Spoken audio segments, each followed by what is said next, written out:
অভাবে অনটনে থমকে আছে প্রতিবন্ধী মা বাবার মেয়ে রিক্তার পড়াশোনার স্বপ্ন।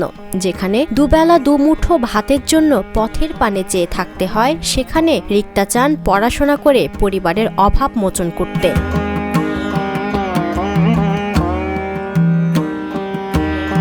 প্রতিবন্ধী বাবা মায়ের দ্বিতীয় সন্তান রিক্তা। পড়াশোনা করে মানুষের মতো মানুষ হবার স্বপ্ন শেষ হয়ে যাচ্ছে দারিদ্রতার কারণে। যেখানে ভাত কাপড় জোগাতেই হিমশিম রিক্তার পরিবার, সেখানে পড়াশোনা যেন বিলাসিতা। মেহেরপুর উপজেলার রুদ্রনগর গ্রামের বাসিন্দা নূর ইসলাম ও তোতা খাতুন দম্পতির দ্বিতীয় মেয়ে রিক্তা খাতুন। বাবা নূর ইসলাম জন্ম থেকে বাক প্রতিবন্ধী এবং তার স্ত্রী তোতা খাতুন মানসিক প্রতিবন্ধী। কথা বলতে না পারলেও আকার ভঙ্গি ইশারাতে বোঝাতে চাচ্ছেন তিনি কতটা অসহায়। তবে খেয়ে না খেয়ে দিন পার করছেন রিক্তা ও তার পরিবার।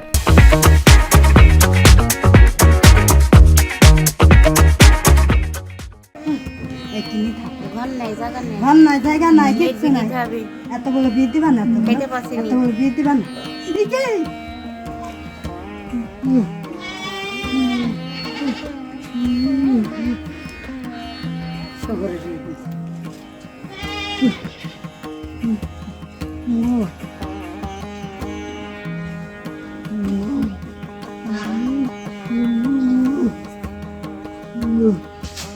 রিক্তাদের বসতঘরও একটু একটু করে ভেঙে পড়েছে। সামান্য বৃষ্টি হলে টিনের ছাউনি চুয়ে ভিজে যায় ঘরের আসবাব। ঘরে চৌকি বা খাট না থাকায় দরুন তীব্র শীতেও মেঝেতে ঘুমাতে হয় অসহায় পরিবারটির। আমি এই বাসায় থাকি, আমার বাসা ভাঙাচোরা। বৃষ্টি হলে আমাদের ঘরে পানি পড়ে, আবার শীতে আমাদের ঘর মাটির ঘর, মাটি থেকে আমাদের ঠান্ডা ওঠে।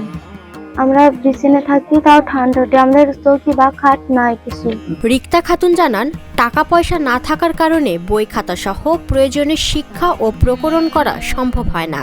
অন্যের দেয়া পোশাক পরিধান করে বেঁচে থাকতে হয়। পড়া শেষ করে সরকারি চাকরি করার ইচ্ছা, তবে সহযোগিতা পেলে আমি বাবা মায়ের স্বপ্ন পূরণ করতে পারবো। বই কেনার টাকা, গাইড, ভর্তি হওয়া, আবার গাড়িতে আসা যাওয়া ভাড়া, আবার প্রাইভেট পোশাক, আবার খাওয়া দাওয়া। আমাকে যদি সবাই সাহায্য করে তাহলে আমি আমার মা বাবার স্বপ্ন পূরণ করতে পারবো।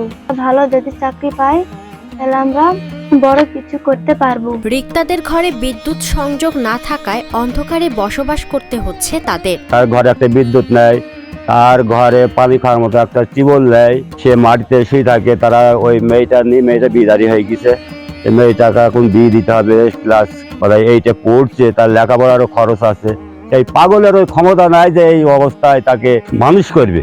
অন্ধকারে জীবনযাপন করতে হয় তাদের যে একটাই, তাদের কাছে আমরা আপনাদের কাছে একটা সাহায্য চাচ্ছি যে আমরা সবাই তাদের কাছে এগিয়ে আসি, যেন সে মেয়েটাও পড়াশোনা করে তার বাবা মার পাশে দাঁড়াতে পারে এবং এই পরিবারটা আমাদের আর 5টা পরিবারের মতো জানে ভালোভাবে জীবনযাপন করতে পারে। গ্রামের বাসিন্দারা জানান, অসচ্ছলতার কারণে পড়াশোনা বন্ধ করে 8ম শ্রেণী পড়ুয়া রিক্তাকে বিয়ে দিতে চেষ্টা করছে পরিবার। পাশাপাশি পড়াশোনার খরচ চালাতেও হিমশিম দশা। প্রথম আমার একটা মেয়ে ছিল, বিয়ে দিলাম, তো সে মেয়ে ধরো অসাল কান্না বোবা, তো তার পেটেটা মেয়ে হয়েছে, তো বিয়ে দিতে পারছি নি, আবার লেখাপড়াও করতে পারছি নি। গরিব মানুষ, তারা খাবার পায় না, তারা কে কত দেবে, কে সাহায্য করবে?